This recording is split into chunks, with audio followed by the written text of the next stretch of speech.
But you guys would not believe some of the stuff I have seen on Thingiverse. Here is a back cover for the Zygo G90. I don't know why it has a B and C on it.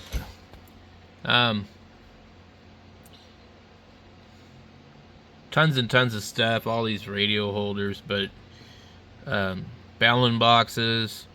Honestly, some of this stuff would take so long to print. You'd better to go to Home Depot and go buy a damn weather sealed box with the weatherproofing on it. But what was that? There's just tons of stuff. Like this here was like, oh, dude, that looks like a Wolf River coil. So I clicked on it. Well, it seems it opens. And so I started looking at it. I'm like, wow. I've already got this part. I've got plenty of these. So I was looking at it. I was like, wow, you know what? This would be super easy to do. It's totally a copy of Wolf River. Not sure this is actually the greatest way to do this. Because owning the super antenna, I kind of like how that one works. But the super antenna probably has some kind of capacitance because it's got an aluminum sleeve that slides over, so this could be a better option. I don't have the proper wire to make one of these, but like seriously, it's pretty cool.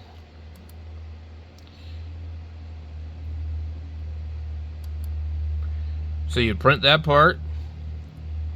It's probably going to take like 14 hours. And there's a cap, and then there's some screws, and another, and then the ring, and then this other stuff. So I think I actually might give this thing a go. So we'll go in here, and we'll wait for it to download our files.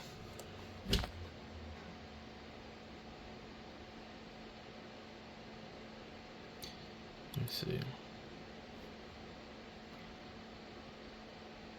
And what is this called? I'm not even seeing it in here yet. Ham radio ground plane. I don't know. Sometimes if you click this and before anything happens, it won't let you download it. See how I had to wait? And now, okay, that should be it. So we're just gonna extract these, all of them. And now that we've extracted them, we'll go into, come on, Cura. And now we can kind of see what these files are gonna look like. Downloads, HF vertical antenna, freestanding, loading. I don't know if I can arrange all of them at once, but I'm going to try to.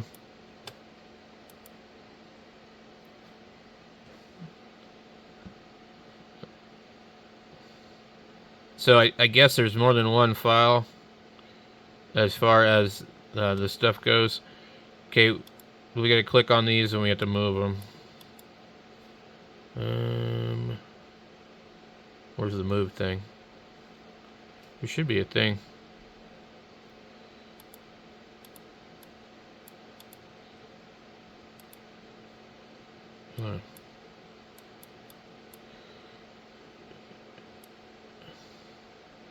So it's not cooperating. We put one there. Because it'll just print these right on top of each other. This is what I found out. Good. Oh, move. Okay.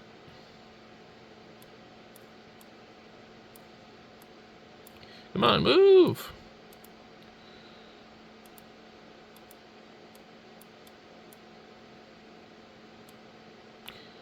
I don't know what I'm doing wrong. It's like, seriously, sometimes it doesn't want to move, and sometimes it just moves. Okay.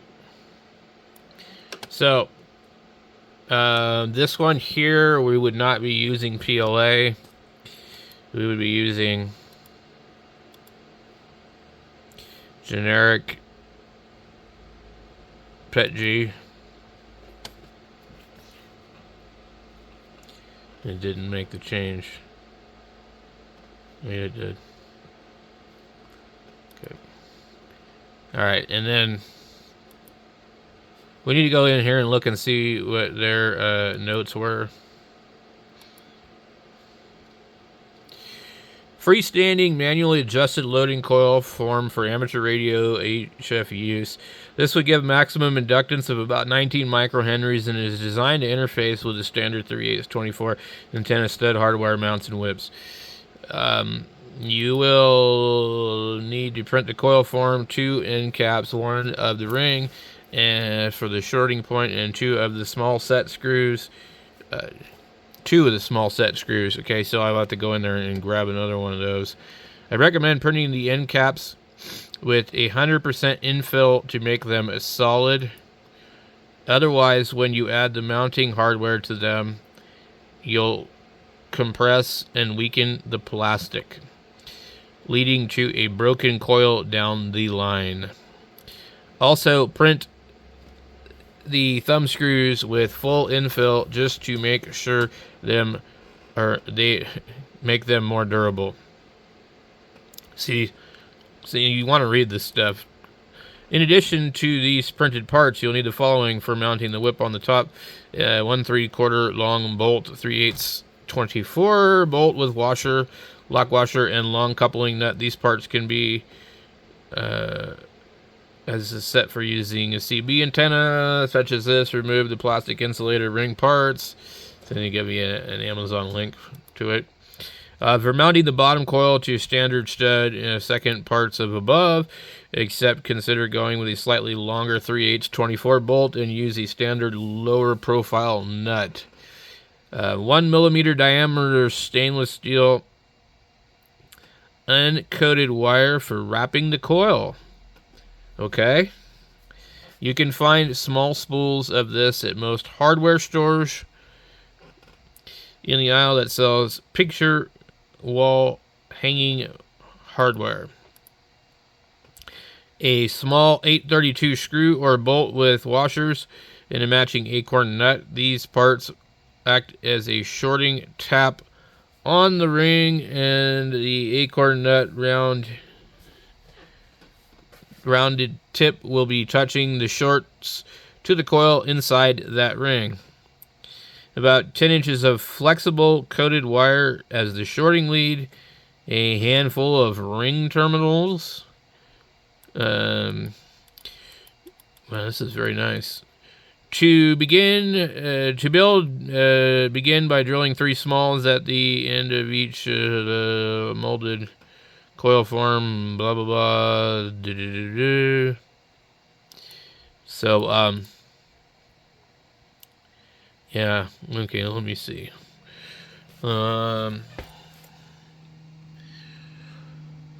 Leave a few inches of wire on the release. Once the parts and all secured the caps, blah, blah, blah, blah, blah, blah, blah, loosen the thumb screw. Now you can add any whip element to the top coil and screw the bottom to any stud antenna mount and add ground radials and attach your coax to tune the coil to your desired frequency. With a 10-foot whip on top, there should be enough loading coil to tune down to 7 megahertz. A 10-foot whip, that's pretty big. Updated, taller version of the coil with 60 turns, about a foot long when built. Updated, taller version of the coil with 60 turns. That's about a foot long when built and should give almost twice as much loading. It uses the same caps and rings as part as the original and features some internal reinforcement to strengthen the longer form. With a 17-foot whip placed on the top, this coil should be able to tune down to 80 meters. And that would be the one I would print. The only thing about doing this is, well, I have two MP1 super antennas. But that is really cool. They give you all this information. So that's going to be probably the newer, longer coil. Let me move this here.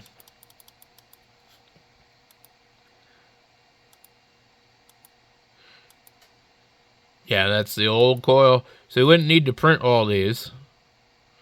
And interesting, he's using stainless steel wire. I didn't see if he said what he was using for material, but so we would come into here in Cura, and we would go ahead and delete this selected object, and then we would go and add another coil screw. Open. This thing's obnoxious. I wish it wouldn't stay in my way. Okay, we're waiting for this thing to pop up into here.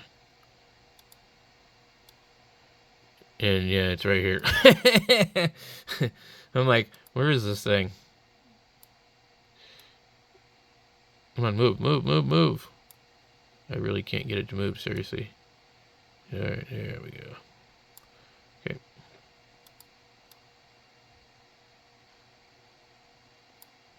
All right. And we want to move that one too. It's too damn close to the edge.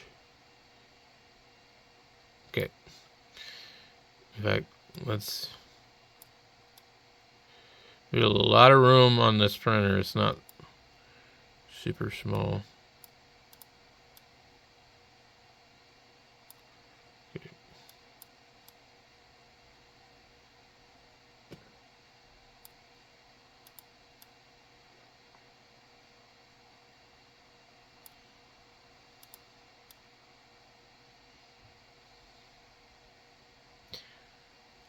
Okay. Well, let's go ahead and slice all this and see what it gives us for the time. I'm imagining this is going to be pretty long, and I still haven't made the proper changes to the end pieces. I don't know if this is something that you would want to print all at once, especially if you ran out of filament. And when it takes that long to slice something, you know it's going to be really long. So I think this would be cool to build because I'll have the MFJ whip somewhere. From a guy had built an antenna called the Ultimate Antenna, and he used an MFJ coil, which kind of looked like the coil you'd find in a 949 antenna tuner.